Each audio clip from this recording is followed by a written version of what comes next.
અહીંયાથી તમે જે ડાયટ ફોલો કર્યો એ પછી તમને ક્યારેય એવું લાગ્યું કે તમારા બેબી પર નેગેટિવ ઇફેક્ટ આવી કે તમારા બેબી પર કોઈ પણ પોઝિટિવ ઇફેક્ટ આવી કે એવું ક્યાંય પણ બધા મોમ્સને જનરલી એવું ફીલ થતું હોય છે, તો તમને ક્યારે એવું કે ફીલ થયું? નેગેટિવ ઇફેક્ટ ની તો વાત જ નથી આવતી, એના પર કોઈ નેગેટિવ ઇફેક્ટ નથી આવી.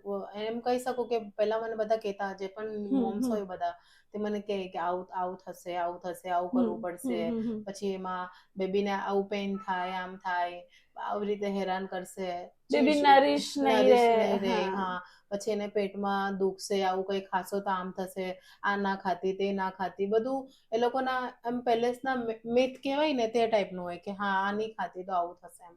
બટ મેં એવું કઈ વિચાર્યું નહીં, બધું જ મેં ખાધું છે, અને ડાયટમાં જે તમે મને લખી આપ્યું હતું તે બધું જ મેં ફોલો કર્યું છે. એના લીધે એને કોઈ નેગેટિવ ઇમ્પેક્ટ નથી આવ્યો.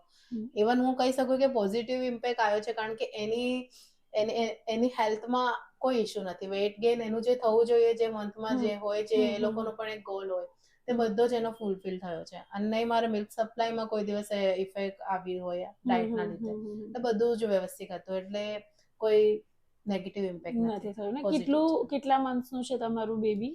હવે 7th મંથ રનિંગ છે એનું. હા, અને આપણે ડાયટ સ્ટાર્ટ કર્યું ત્યારે કેટલા મંથનું હતું? ત્યારે 4 મંથનું 4 મંથનું, એટલે ઓલરેડી ખાલી ફીડિંગ ચાલતું હતું ને? ફીડિંગ જ ચાલતું હતું. હા, અને તો પણ તમને એવો કોઈ પણ પ્રોબ્લેમ નથી આવ્યો ને મિલ્ક ના, પ્રોડક્શનમાં કે નથી. સપ્લાયમાં? Very nice.